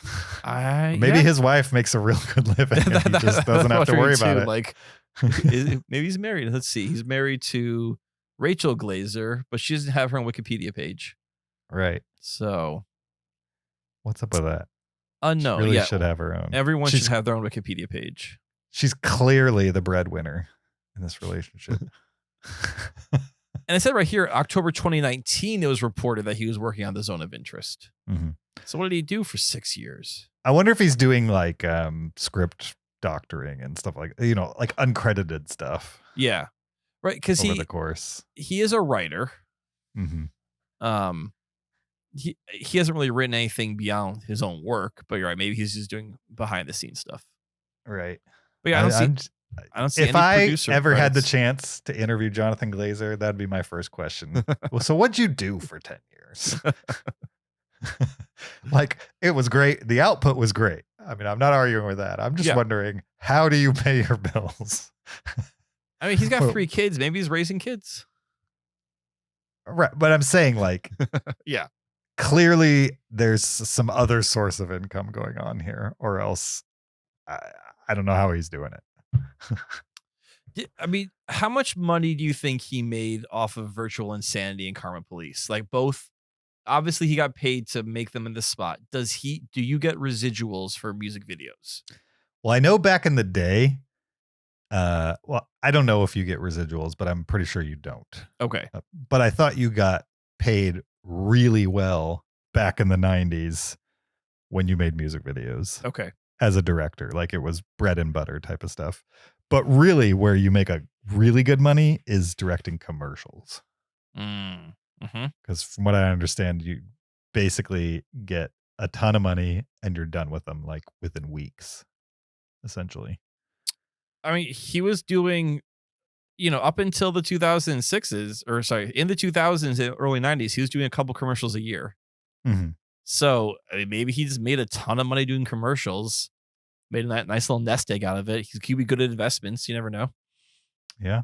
And now he's like, all right, well, I'm, if I need to wait 10 years to make my Holocaust movie, so be it. I need to know. Oh, we didn't go into it, but the Holocaust movie was based on a book. And the novel from 2014, you want to hear how that book is framed compared to the movie? Please, yes. They're both set in Auschwitz, so okay, that's correct. But the book tells the story of a Nazi officer who has become enamored with the camp commandant's wife. So there's like this other character. It's like a love triangle. Who's obsessed with the wife, enamored, whatever. Yeah. The story is conveyed by 3 narrators.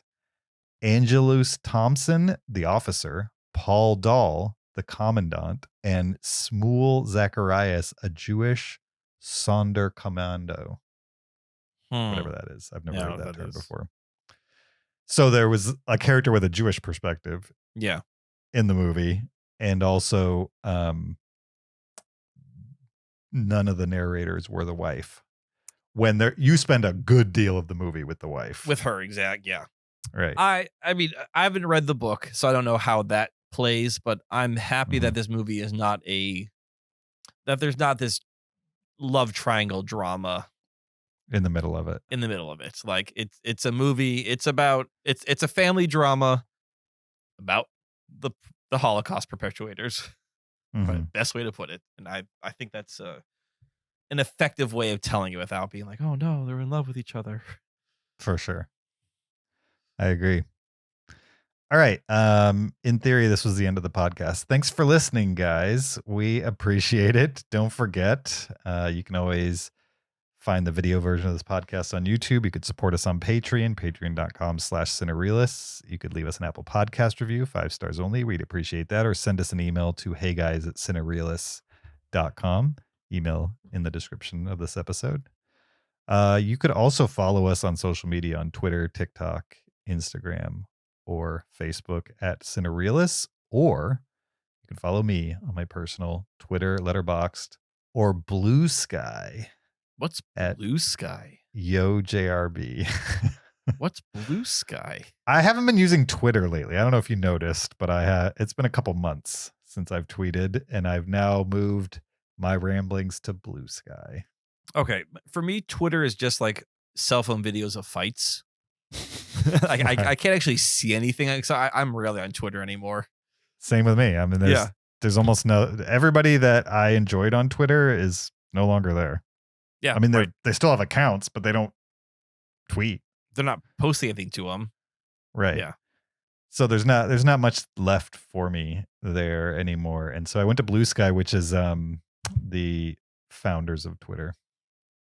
Oh, okay. It's their alternative social media. Right.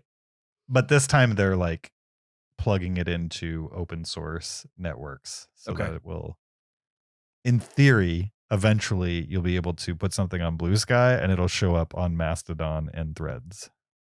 Okay.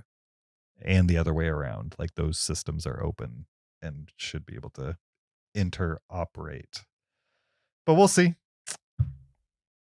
I just like having no crypto spam. Oh, yeah. Right. It's that too. Right. It's bad. Twitter's just bad. It's bad. For sure. Yeah. So yeah, you can find me on any of those at YoJRB. How about you, Kyle? You can find me on Letterboxd. That's it. Letterboxd at Peter SKB. Okay. I'm also on Zynga from 20 years ago. I have a Tumblr out there. You have a Tumblr. Okay. Good luck finding it. Yeah, I don't know if I have any old. Who knows? I don't know. I don't care. I'm often, to be honest, I'm mostly on Letterboxd now. That's the social media I check the most often. Were you ever like super online public sharing guy? On Facebook, I was like back Really? in the 20, 15 years ago. Oh yeah, like I remember there was a time when I would think of something witty, I would post on Facebook, and like people were like, "Oh, that's so great," and got all the likes and everything. All And your like college friends. exactly. And like these days, I'll think of something witty. I'm like, why? What's the point? I'm not like I don't want to give Facebook content. Like I don't want to promote what they're doing or give people an excuse to scroll any more than they already do. So Sure. the only thing I have Instagram. I like Instagram. I probably use Instagram second most to Letterboxd. I used to post on Instagram a ton. Like if you scroll back, when I first on there, there's mostly pictures of my dog and like food I was cooking with my wife through different filters, because filters were the rage back then. Now I'll post on Instagram like every several months, and it'll be 6 to 8 pictures of something I did that weekend, usually involving my son. Sure. So that's about it you're gonna get from me. But yeah, there was a time where Instagram and Facebook I was posting weekly for sure. Yeah. I like Instagram because I for some reason, and I know this isn't everybody's experience with Instagram, but certainly it was mine. I don't follow anybody that I don't know, like in real life on Instagram. Yeah, same here. Whereas like my Twitter feed, I never really used Facebook in any real way, except to like rant against Trump, which I've deleted all those now because reasons. It's not helping anything. It didn't affect anything at the time. It's not gonna affect anything now. Delete it. It's fine. Sure. Well, I deleted it because of clients. Oh, okay. Then that makes probably more sense. True. Since you are. In order for me to do things on Facebook for them, I had to connect my personal account, which meant they now could find me on Facebook and see sort everything. through everything I've said on Facebook. Yep.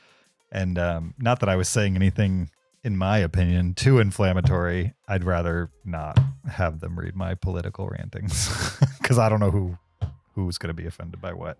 Yep. So anyway, the point is, go follow us at all those places. And we'll see you guys next time. Thanks for listening. Keep it Cinereal.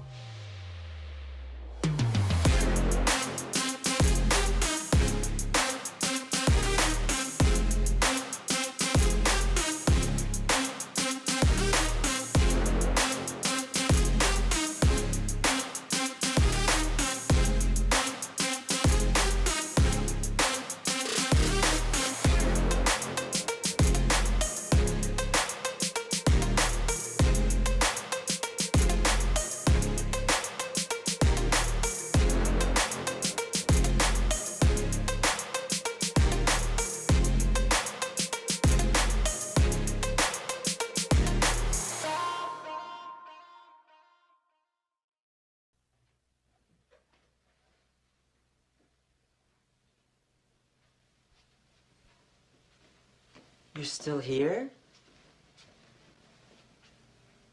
It's over. Go home. Go.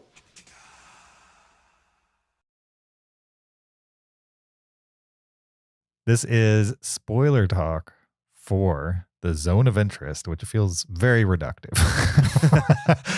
It's fine when we're talking Marvel movies and then we're like, well, it's time to talk spoilers. But for some reason with this movie, it feels kind of disrespectful. Well, okay. So again, I'm not here to talk about like the plot of the Holocaust in the spoiler there. Sure. It's more, there's some great filmmaking moments that I wanted to highlight. But Okay. I just feel like if we discuss those, they would kind of ruin the movie for people. Right. So we should say, again, we've said it, spoiler talk. If you haven't seen the movie and you don't want certain visual and thematic things spoiled for you. Yeah. There's not much of a plot that we didn't actually cover in the movie or in Correct. the non-spoiler. Yeah. But there is some to explore in the presentation here and there. Okay.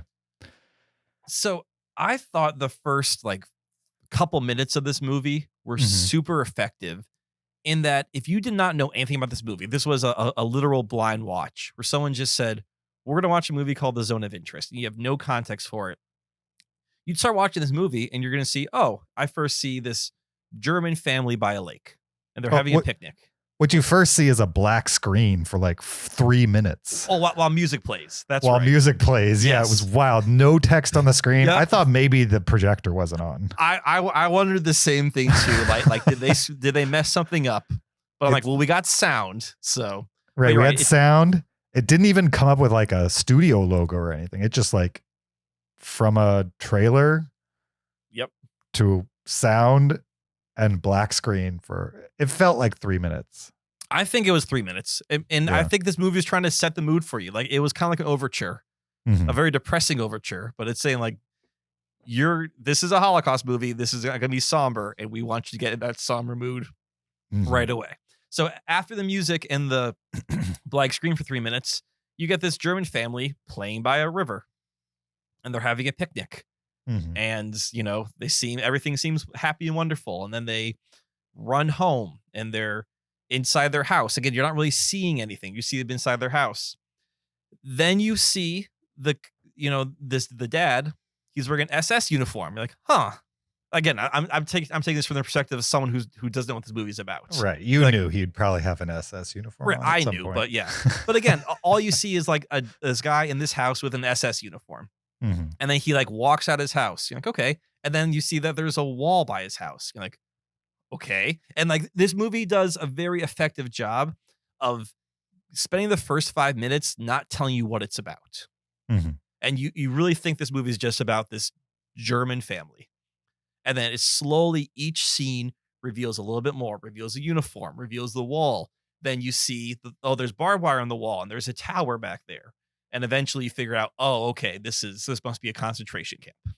Sure. And I thought that was incredibly effective. And I really would love to have seen someone's reaction to this on a blind watch when they realize, oh, is this a Holocaust movie? Speaking of which, I saw this in a movie theater. I'm assuming you did as well. I did, yes. How many people were in your theater?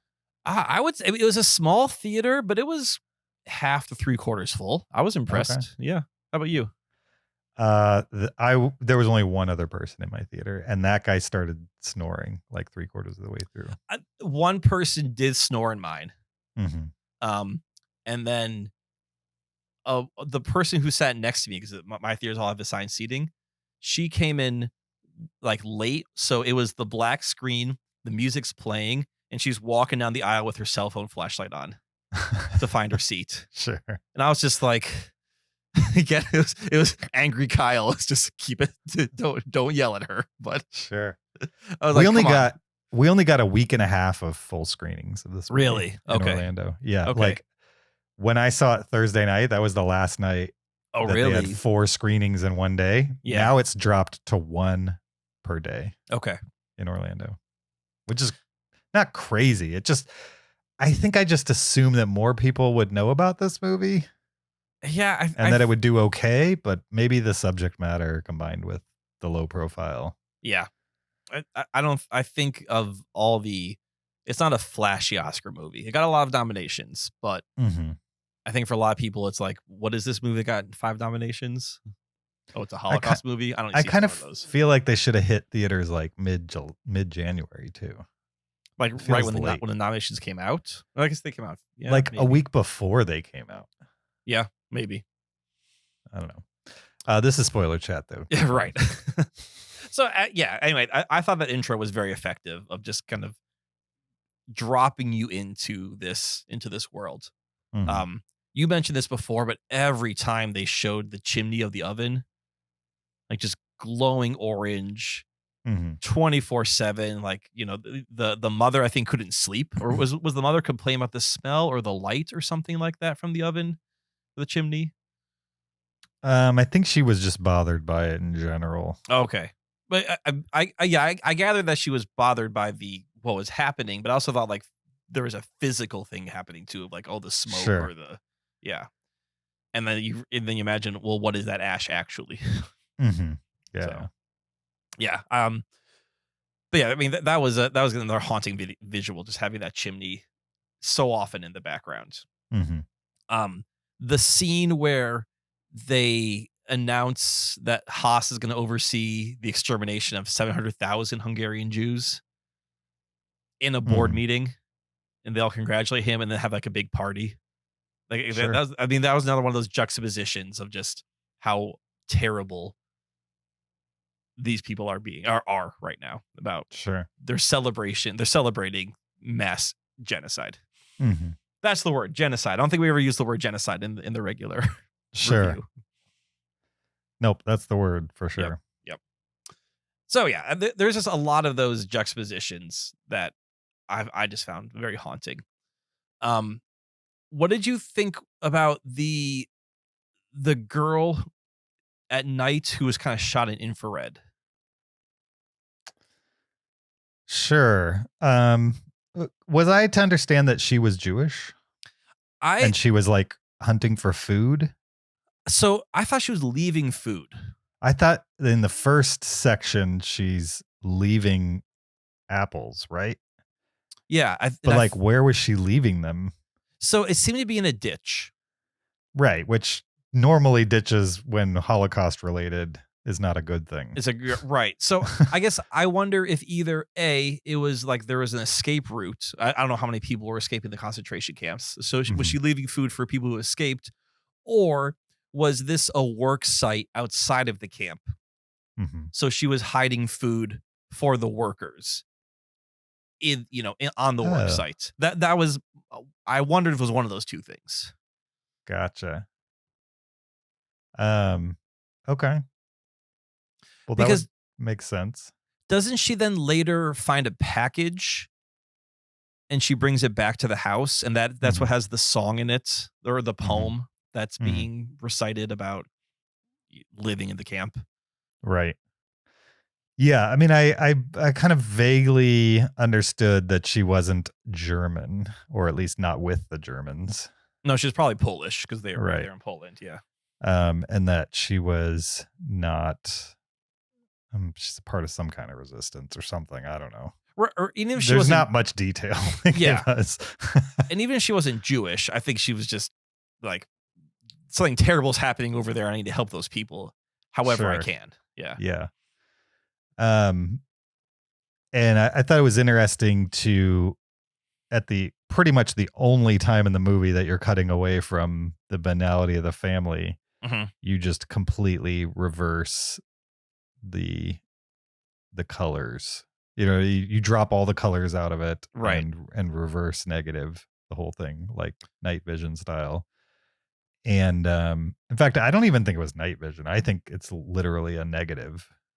Okay, I thought black and white image. I thought it was infrared, because I still think her skin was still white, or light. Her skin was still light. Yeah. And like the night sky was still dark. So I don't think it was a negative. That's why I thought it was maybe infrared, because it seemed to be somewhat heat related too. I don't know. I have to see an image of it again, but it looked otherworldly. Right. Whereas like infrared to me looks like infrared. So I don't know what. Okay. I don't know where it would have landed, but I'm not saying it wasn't infrared. It was just a very specific version of infrared, if that's the case. You know what I mean? I don't know enough to say that was definitely infrared, but what I was thinking at the time was that. To me, it felt like he was trying to make it look alien more than like, hey, this is at night and this is how we shoot something at night. That combined with like the change in music and sound in those moments, felt pretty specific to be like, this is different than the main story that we're telling. And I'm not sure why it was there. I'm not sure it contrasted. It made my watch more interesting just because it gave it some mystery to be like, oh, okay, now like easily over halfway through the movie, all of a sudden we're going to cut to this little side adventure. Yeah. And then pretty much real quick, go right back to where we were. And then it was like, are we going to go back there ever? And we do, but only for not very long, really. I think she had 2 or 3 segments throughout. Yeah. Yeah. And then And then they never really resolve that side adventure either. Well, doesn't she run from the Germans at like a party at some point and runs back to her home? Mm-hmm. And that's when she has the package. So yeah, I think there is a little. I mean, she makes it home, but she doesn't have much of a plot. I mean, nobody does in this movie. Yeah. But, no, yeah. I did wonder, not what's the purpose of this, but like, oh, is this a side plot, or is this going to tie together into the main story quotation marks in any way? And it just seemed to be sort of, I saw it as Glazer, because these all happen at night. So often it was like people would go to bed and then it would cut to this girl. Mm-hmm.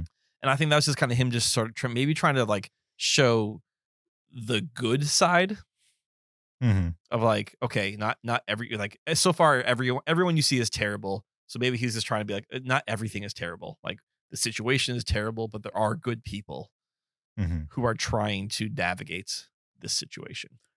Maybe. I mean, maybe that's why I felt that like those scenes were presented kind of as alien realities. Yeah. It's like if the normal is awful, the alien version of this are the people who are trying to help in the dead of night. And at a very small scale. Like they're not going to have a measurable impact, but they're going to have an individual impact. Right. Yeah. Yeah. There was that presentation, and then there was the ending, or close to the ending. The moments where he's in another place. He's been called by the government to organize the building of camps on a bigger scale, kind of be in charge of the people who are in charge of building the camps. Right, like middle management. Right. The commander's done so good with Auschwitz in their eyes that he's now in charge of other people who are all the camps. All the camps, right? Yeah. And so he's having to go away from home for a while, and she's holding down the homestead in Auschwitz. And there's that scene where he's walking down the stairs, and then he comes to a level and he looks around, and then it just cuts to like present day, to the museum, the Auschwitz to the museum. Yeah, you're right, the Auschwitz museum, and it's showing kind of boring everyday shots from the museum. It's showing the staff cleaning the museum. Right. Yeah. And you see here's a display of thousands of children's shoes behind glass. Right. And here's a woman cleaning the glass. Sure. Right. Yeah.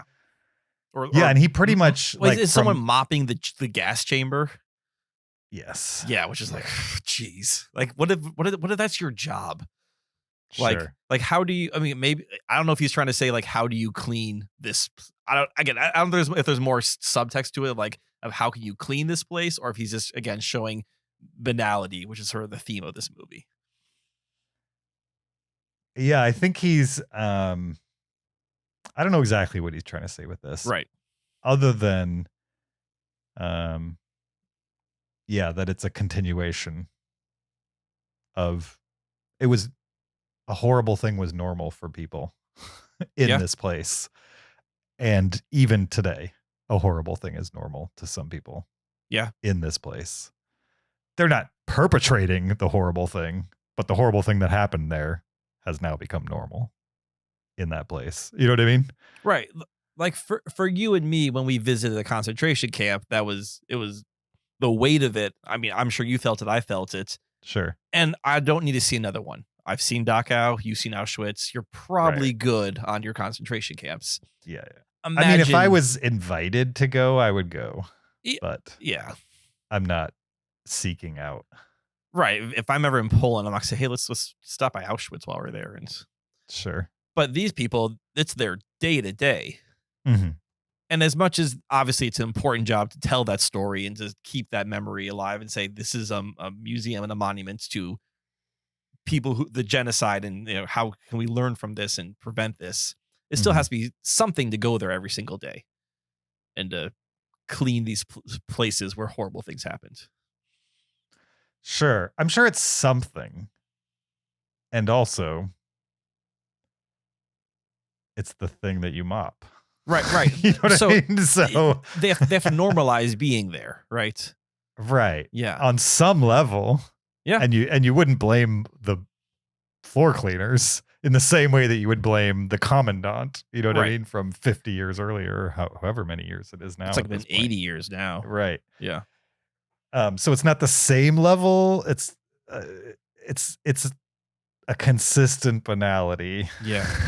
But certainly there's a perpetrator and somebody who's just doing their job.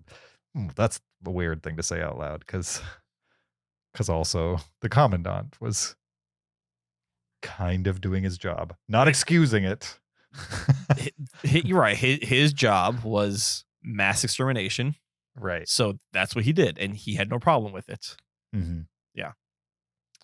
And what do you think we should have done to stop like, the Holocaust? Are you asking? No. Oh, okay. In the aftermath, as somebody who's been to one of these sites, Yeah. should they just have been destroyed and we build a field and nobody ever lives there and people can go enjoy the park?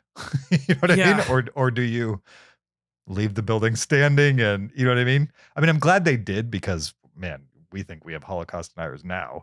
If they had knocked everything down, it would have been even like, worse. no evidence. Yeah. Right. No, I think it was the right thing to leave some of the camps Mm-hmm. and make them museums and to say, right, because we don't want to deny history.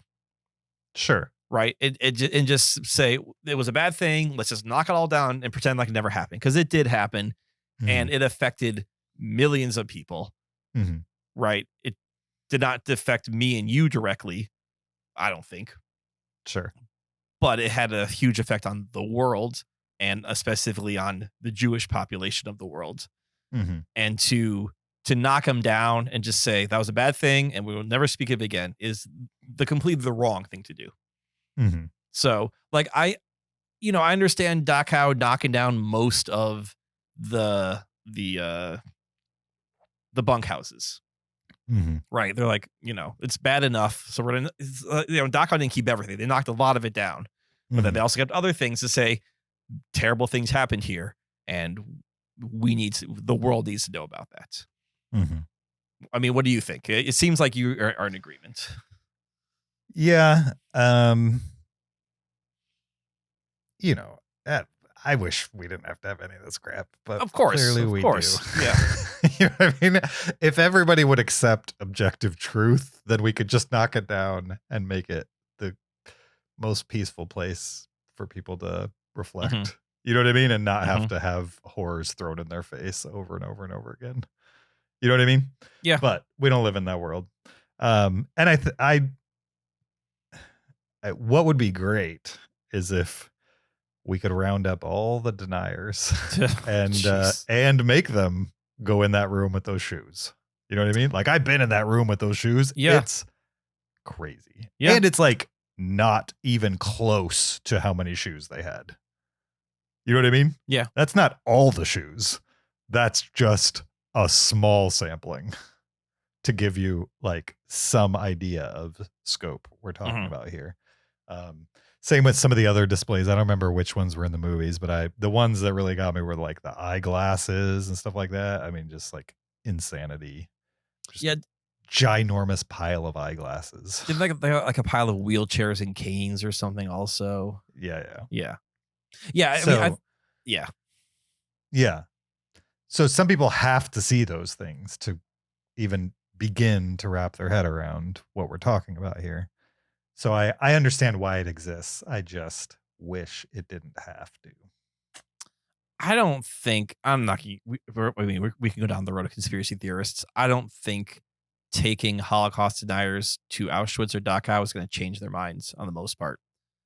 Really?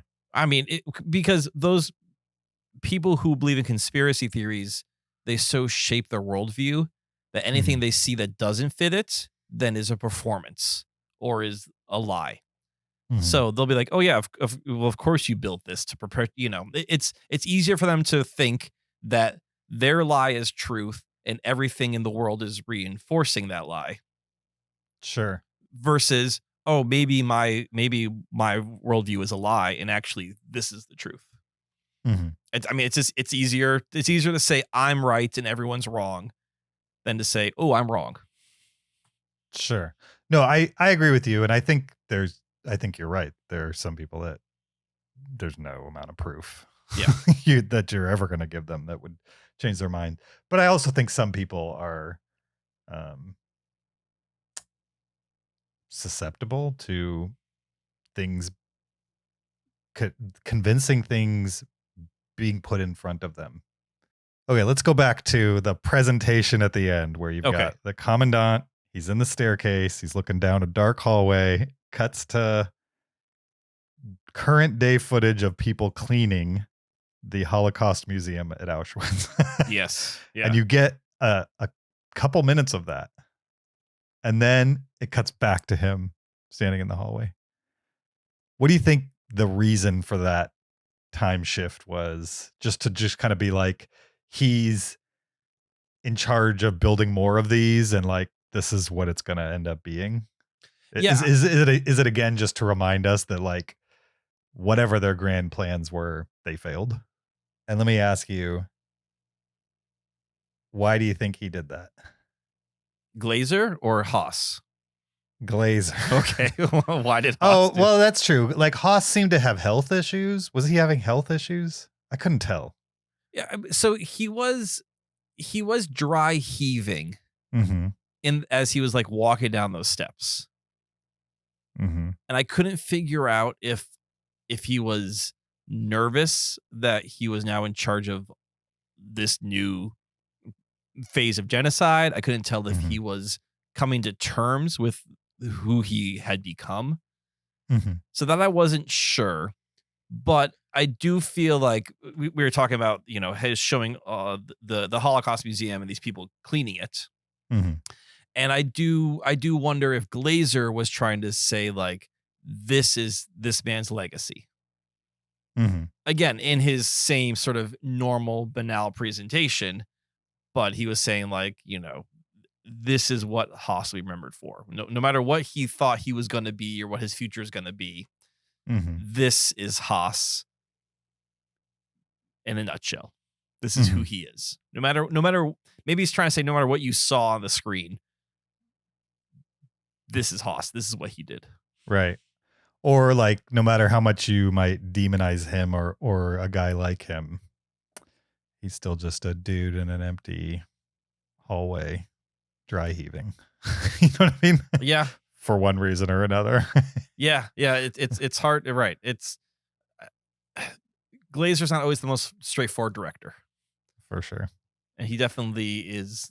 There's subtext, and he's definitely letting the viewer kind of interpret his work for what it is. Sure. Yeah, I wasn't quite, not that I wasn't on board. It didn't bother me. I don't think it's like a problem with the movie, but the kind of like night vision stuff with the girl kind of felt a little extra. Yeah. Whereas the cutting to modern day and showing the museum in the way that he presented it, I thought was, I don't want to say clever, but appropriate. And an interesting contrast. Yeah. I mean, you wonder, like, since this movie doesn't really have an overreaching plot, like what are you building to? How do you end this movie?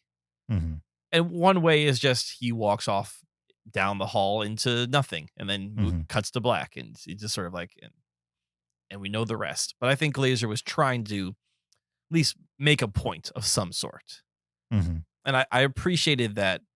Even though I don't watch the movie thinking like, oh, what does Glazer think about the Holocaust? Like, it was pretty clear what he thought. I'm glad he put a little point on the end of it to say like, this is the legacy. This is what happened. And I think it's interesting that the movie does its best to not sensationalize the awful things that are happening in the moments that they're happening. Yeah. And then how the war resolved itself and what happened with these concentration camps. You could make whole movies about how they, took these concentration camps down one by one, and you know what I mean, and went through them to find evidence, and like there's a lot of stories to be told about these concentration camps. Instead of telling that story, he showed it, 70 plus years later in the most normal, non-sensational version of it that probably exists, which is the daily grind of a museum at this point. So it seemed fitting, and I'm not sure it's saying much other than it was normal then, even if it was horrible, and there's still normal things happening in that location today. Right. And this is a normal part of our history now. Right. Right. All right. Anything else related to the zone of interest we need to talk about? No. No. All right. That was it for spoiler chat on the zone of interest. Thanks for listening. We appreciate it, guys. We'll see you next time. Until then, goodbye.